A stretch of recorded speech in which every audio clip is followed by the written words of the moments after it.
दोस्तों आज की कहानी है जी का जंजाल बनी प्रेम का। चलिए आपको बताते हैं। प्रदेश की राजधानी होने के नाते रोजाना लाखों लोग लखनऊ आते जाते रहते हैं। इसी वजह से लखनऊ के रेलवे स्टेशन चारबाग के आसपास तो हर तरह के होटलों की भरमार है ही। उससे सटे इलाकों का भी यही हाल है।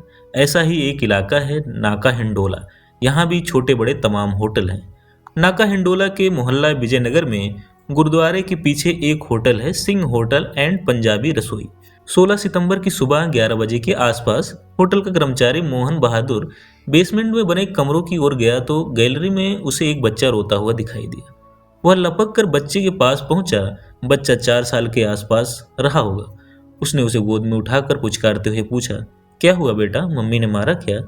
नहीं, मम्मी ने नहीं मारा, मम्मी को पापा मारकर भाग गई, बच्चे ने कहा। मारकर कहाँ भाग गए पापा? मोहन ने पूछा तो बच्चा रोते हुए बोला, पता नहीं। मोहन बहादुर को पहले लगा कि पति पत्नी में मारपीट हुई होगी या हो रही होगी, इसलिए बच्चा रोते हुए बाहर आ गया होगा। लेकिन अब उसे मामला कुछ और ही लगा, इसलिए उसने पूछा, मम्मी कहाँ हैं? वह बाथरूम में पड़ी हैं, बच्चे ने कहा। तुम किस कमरे से बाहर आए हो? मोहन ने जल्दी से पूछा तो बच्चे ने कमरा नंबर 102 की ओर इशारा कर दिया। मोहन बच्चे को गोद में लिए कमरे के अंदर बने बाथरूम में पहुंचा तो वहां की हकीकत देखकर परेशान हो उठा। बाथरूम में एक महिला की अर्धनग्न लाश पड़ी थी। उसने उस लाश की ओर उंगली से इशारा करके कहा, यही मेरी मम्मी है, पापा इन्हें मारकर भाग गए हैं। लाश देखकर मोहन बच्चे को गोद में उठाए लगभग भागते हुए होटल के मैनेजर राजकुमार के पास पहुंचा। उसने पूरी बात उन्हें बताई तो होटल में अफरा तफरी मच गई। होटल के सारे कर्मचारी इकट्ठा हो गए। मैनेजर राजकुमार ने स्वयं कमरे में जाकर देखा। लाश देखकर उनके भी हाथ पांव फूल गए। उन्होंने तुरंत होटल मालिक राजकुमार और स्थानीय थाना नाका हिंडोला पुलिस को घटना की सूचना दी। सूचना मिलते ही इंस्पेक्टर विजय प्रकाश सिंह ने पहले तो इस घटना की सूचना पुलिस अधिकारियों को दी। उसके बाद खुद पुलिसकर्मियों के साथ लेकर सिंह होटल पहुंच गए। होटल मालिक राजकुमार उनका इंतजार बाहर कर रहे थे। उनके पहुंचते ही वह उन्हें साथ लेकर बेसमेंट स्थित उस कमरे पर पहुंचे जिसमें लाश पड़ी थी। लाश कमरे के बाथरूम में अर्धनग्न अवस्था में थी। सरसरी तौर पर निरीक्षण के बाद उन्होंने मृतका के नग्न हिस्से पर कपड़ा डलवाया। मृतका की उम्र 22-23 साल रही होगी। उसके गले को किसी तेज धारदार हथियार से काटा गया था, जिससे निकला खून गर्दन से लेकर पीठ के नीचे तक जमीन पर फैला था। इंस्पेक्टर विजय प्रकाश सिंह लाश का निरीक्षण कर ही रहे थे कि एएसपी अजय कुमार और सीओ कैसरबाग हृदय कटियार भी फॉरेंसिक टीम के साथ होटल पहुंच गए। फॉरेंसिक टीम घटनास्थल से साक्ष्य जुटाने में लग गई तो पुलिस अधिकारी होटल के मालिक और मैनेजर से पूछताछ करने लगे। कमरे की तलाशी में ऐसी कोई भी चीज नहीं मिली जिससे मृतका या उसके पति के बारे में कुछ पता चलता। पुलिस अधिकारियों ने बच्चे को अपने पास बुलाकर पुचकारते हुए पूछा, बेटा तुम्हारा नाम क्या है? आयुष, यह मेरा स्कूल का नाम है। घर में मुझे सब शिवा कहते हैं, बच्चे ने जवाब में बताया। तुम्हारी मम्मी को किसने मारा? पापा ने मारा है, बच्चे ने बताया। पापा ने मम्मी को कैसे मारा? एएसपी अजय कुमार ने पूछा तो बच्चे ने कहा, पहले तो पापा ने मम्मी को खूब मारा। मम्मी खूब रो रही थी, फिर भी पापा उनको मारते रहे। पापा उन्हें मारते हुए बाथरूम में ले गए। वहीं मम्मी बेहोश हो गई। मम्मी को मारते देख मैं जोर जोर से रो रहा था। पापा ने मुझे गोद में उठाया और बिस्तर पर लिटा दिया। कुछ देर में मैं सो गया। सुबह उठकर देखा तो मम्मी मर चुकी थी। पापा नहीं दिखाई दिए तो मैं रोने लगा। रोते हुए कमरे से बाहर आया तो अंकल ने मुझे गोद में ले लिया। पुलिस अधिकारियों ने बच्चे को एक महिला सिपाही के हवाले करके उस बच्चे को कुछ खिलाने पिलाने को कहा। इसके बाद होटल के मैनेजर रामकुमार से मृतका के बारे में पूछताछ की गई तो उसने बताया, कल यानी 15 सितंबर की रात 11 बजे एक आदमी पत्नी और बेटे के साथ आया था। उसने अपना नाम बबलू, पत्नी का सीमा और 4 वर्षीय बेटे का नाम आयुष उर्फ शिवा बताया। कमरा मांगने पर मैंने उससे आईडी मांगी तो उसने अपना आधार कार्ड दिया। तब काफी रात हो चुकी थी, इसलिए उसकी फोटो कॉपी नहीं हो सकती थी, इसलिए मैंने उसका आधार कार्ड रख लिया और उसे कमरा नंबर 102 की चाबी दे दी। होटल का वेटर उसका सामान लेकर उसे कमरे तक पहुंचाने गया। कमरे में जाने के कुछ देर बाद बबलू चारबाग गया और वहां से खाना ले आया। सुबह 6:30 बजे बबलू ने मेरे पास आकर कहा कि मुझे आधार कार्ड की ज़रूरत है, इसलिए आप मुझे मेरा आधार कार्ड दे दीजिए। थोड़ी देर में दुकान खुल जाएगी तो मैं फ़ोटो कॉपी करा कर दे दूंगा। चिंता की कोई बात नहीं, मेरी पत्नी और बच्चा होटल में ही है। मैंने आधार कार्ड दे दिया तो वह कमरे में गया और अपना बैग लेकर चला गया। उसकी पत्नी और बच्चा होटल में ही था, इसलिए मैंने सोचा वह लौट कर आएगा ही, लेकिन वह लौट कर नहीं आया। जब आयुष रोता हुआ कमरे से बाहर आया तो पता चला कि वह पत्नी की हत्या करके भाग गया है। बबलू भले ही आधार कार्ड लेकर चला गया था, लेकिन उसका नंबर, उस पर लिखा पता और मोबाइल नंबर होटल के रजिस्टर में लिखा गया था। पुलिस ने उसका आधार नंबर, पता और मोबाइल नंबर नोट कर लिया। इसके बाद घटनास्थल की कार्रवाई निपटाकर लाश को पोस्टमार्टम के लिए मेडिकल कॉलेज भिजवा दिया गया। थाना नाका हिंडोला के थाना प्रभारी विजय प्रकाश बच्चे को साथ लेकर थाने आ गए और होटल मालिक राजकुमार की ओर से मृतका सीमा के पति बबलू के खिलाफ हत्या का मुकदमा दर्ज करा दिया। रिपोर्ट दर्ज करने के बाद पुलिस ने होटल में दर्ज आधार कार्ड के पते और मोबाइल नंबर की जांच कराई तो दोनों फर्जी निकले। आधार कार्ड के अनुसार बबलू का पता RZ30 स्मितापुरी पार्क रोड, नई दिल्ली लिखा था, जो फर्जी पाया गया। आधार कार्ड के नंबर में 2 अंक गलत थे। कमरे में ऐसा कुछ भी नहीं मिला था जिससे हत्यारे के बारे में या मृतका के बारे में कुछ पता चलता। इंस्पेक्टर विजय प्रकाश सिंह सोच रहे थे कि अब क्या किया जाए। तभी उनकी नजर आयुष पर पड़ी। वह स्कूल ड्रेस पहने था। उन्होंने उसकी स्कूली शर्ट के कॉलर पर लगे टैग को देखा। उसमें जो लेबल लगा था उसमें स्टार यूनिफॉर्म लिखा था। इसका मतलब ड्रेस जिस कंपनी में तैयार की गई थी उसका नाम स्टार यूनिफॉर्म था।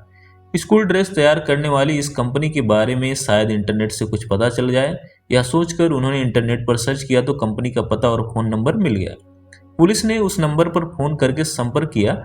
जब कंपनी के बारे में पता चल गया तो पुलिस ने व्हाट्सएप द्वारा आयुष और उसकी ड्रेस की फोटो कंपनी को भेजी तो कंपनी ने बताया कि यह ड्रेस एक प्ले स्कूल की है जिसका पता M24 चाणक्य प्लेस, डावड़ी, नई दिल्ली है। यह जानकारी मिलने के बाद पुलिस की एक टीम नई दिल्ली पहुंच गई। इस पुलिस टीम ने प्ले स्कूल के प्रबंधक को आयुष का फोटो दिखाकर पूरी बात बताई तो प्रबंधक ने स्कूल के रजिस्टर से आयुष के घर का पता बता दिया। आयुष के माता पिता स्कूल से कुछ दूरी पर सीतापुरी कॉलोनी में अवधेश के मकान में किराए पर कमरा लेकर रहते थे। पुलिस टीम ने अवधेश से पूछताछ की तो पता चला कि उसके किराएदार का नाम बबलू नहीं बल्कि मणिकांत मिश्रा है और वह गोरखपुर के थाना सहजनवा के मोहल्ला डुगडुगिया का रहने वाला है। सीमा उसकी विवाहित पत्नी नहीं थी। उन दोनों ने शादी नहीं किया था बल्कि दोनों लिव इन रिलेशनशिप में रहते थे। पुलिस टीम ने दिल्ली से ही इंस्पेक्टर विजय प्रकाश को फोन करके सीमा के असली हत्यारे का नाम पता बता दिया। इसके बाद विजय कुमार ने दूसरी पुलिस टीम गोरखपुर भेज दी।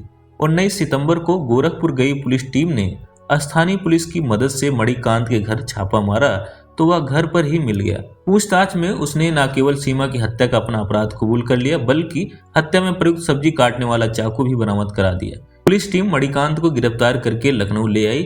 थाने में की गई पूछताछ में मणिकांत ने सीमा की हत्या कैसे की उसके बारे में विस्तार से बताया। उत्तर प्रदेश के जिला गोरखपुर के थाना पिपराइच के पुखर भिंडा गांव में रहता था कमल सिंह।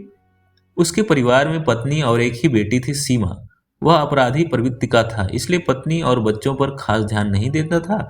वैसे भी वह ज्यादातर जेल में ही रहता था, इसलिए पत्नी और बेटी अपने मन की मालिक थी। सीमा खूबसूरत भी थी और महत्वाकांक्षी भी।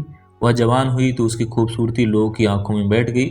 उसे जो भी देखता देखता ही रह जाता। जिसका बाप अपराधी हो उसके घर का माहौल तो वैसे भी अच्छा नहीं होता, क्योंकि उसके साथ उठने बैठने वाले कोई अच्छे लोग तो होते नहीं। कमल के यहाँ भी उसी के जैसे लोग आते थे। जवान बेटी को ऐसे लोगों से दूर रखना चाहिए, लेकिन कमल को इस बात की कोई चिंता ही नहीं थी। वह सभी को घर के अंदर ही बैठाता था। बदमाश प्रवृत्ति का भेद किसी का नहीं होता, इसलिए उन सब की नजरें कमल की जवान बेटी पर जम गई थी। बगल के ही गांव भरहट का रहने वाला एक लड़का कमल के यहाँ आता रहता था। वह भी अपराधी प्रवृत्ति का था। वह कुंवारा था, इसलिए उसने कमल सिंह के सामने सीमा से शादी करने का प्रस्ताव रखा तो कमल सिंह ने सोचा कि उसे बेटी की शादी तो करनी ही है। अगर वह अपने हिसाब से शादी करेगा तो दुनिया भर का इंतजाम और दान दहेज के लिए काफी पैसे खर्च करने पड़ेंगे, और यदि वह सीमा की शादी इस लड़के से कर देता है तो उसे अपने पास से एक पैसा खर्च नहीं करना पड़ेगा। इतना ही नहीं बल्कि वह चाहे तो इस लड़के से कुछ पैसे भी ले लेगा। लड़का उसे पसंद था, इसलिए उसने कहा, सीमा की शादी तो मैं तुमसे कर दूंगा, लेकिन कुछ देने के बजाय मुझे तुमसे कुछ चाहिए।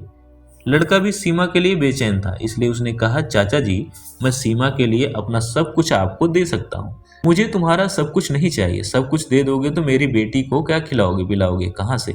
मुझे कुछ रुपए चाहिए, क्योंकि मेरे ऊपर काफी कर्ज हो गया है।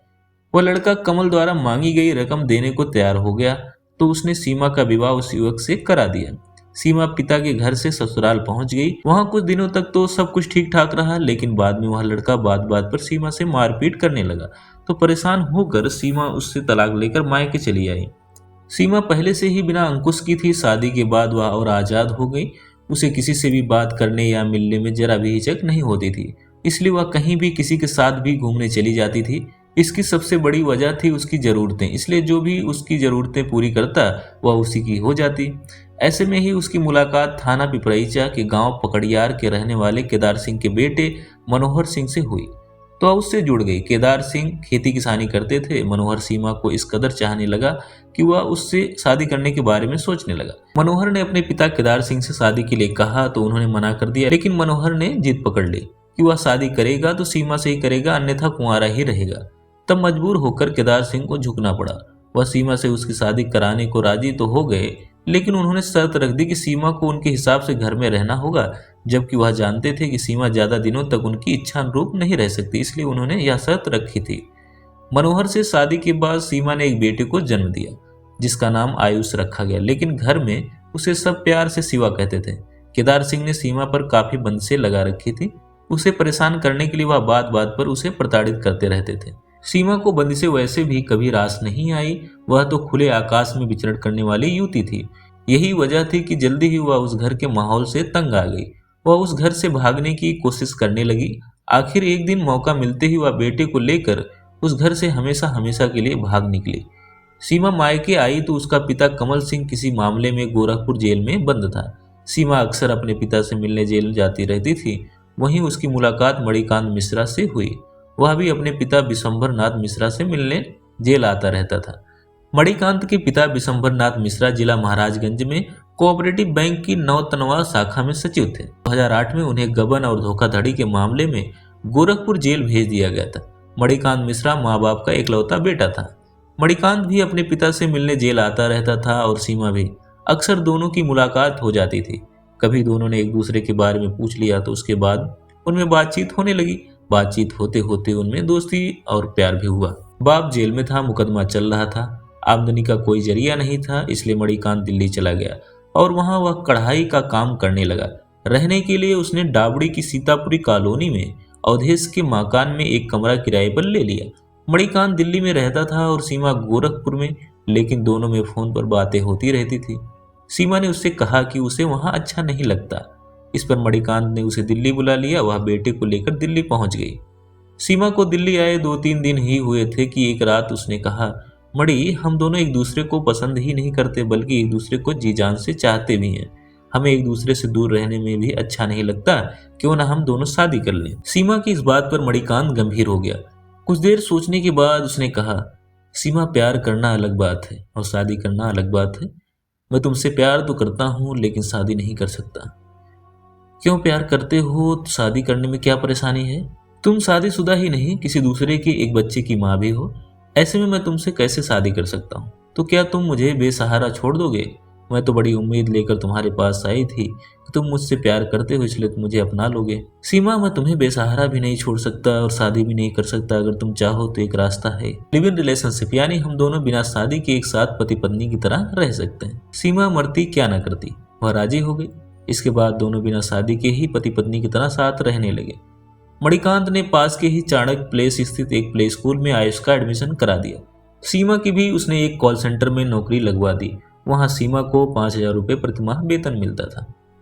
सीमा जल्दी ही अपने रंग दिखाने लगी। वह घूमने, फिल्में देखने और महंगा खाना खाने पर जरूरतों से ज्यादा पैसा खर्च करने लगी।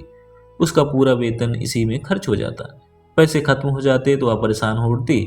तब वह आस पड़ोस से उधार लेने लगी। उन पैसों को भी अपने शौक पूरा करने में उड़ा देती। उधार देने वालों के पैसे सीमा वापस न करती तो वह मणिकांत से पैसे मांगते। सीमा की इन हरकतों से मणिकांत परेशान रहने लगा। उसने सीमा को कई बार समझाया, लेकिन उस पर कोई असर नहीं हुआ। धीरे धीरे उसे सीमा के चरित्र पर भी शक होने लगा, क्योंकि सीमा हर किसी से इस तरह खुलकर बात करती थी जैसे वह उसका बहुत खास हो। इसके अलावा उसे लोगों से पैसे भी बड़े आराम से उधार मिल जाते थे। इससे मणिकांत को लगने लगा कि सीमा ने ऐसे लोगों से संबंध बना रखे हैं। इन्हीं बातों को लेकर दोनों के बीच आए दिन झगड़ा होने लगा। हद तो तब हो गई जब सीमा मणिकांत पर दबाव बनाने लगी कि वह गोरखपुर की अपनी सारी संपत्ति बेचकर दिल्ली में एक अच्छा सा मकान लेकर यहीं रहें। मणिकांत सीमा की हरकतों से वैसे भी परेशान था। जब उस पर संपत्ति बेचने के लिए ज्यादा दबाव बनाने लगी तो वह सीमा से छुटकारा पाने के बारे में सोचने लगा। उसे पता था कि यह औरत सीधे उसका पीछा नहीं छोड़ेगी, इसलिए उसने उसे खत्म करने का विचार बना लिया। पूरी योजना बनाकर उसने सीमा से गोरखपुर के अपने गांव चलने को कहा तो वह खुशी खुशी चलने को तैयार हो गई। 15 सितंबर की दोपहर मणिकांत ने सीमा और आयुष को साथ लेकर लखनऊ जाने के लिए गोमती एक्सप्रेस पकड़ी। रात 10 बजे वह लखनऊ के चारबाग स्टेशन पर उतरा। उसने सीमा से कहा, इस समय गोरखपुर जाने के लिए कोई बस या ट्रेन नहीं मिलेगी, इसलिए आज रात यहीं किसी होटल में रुक जाते हैं।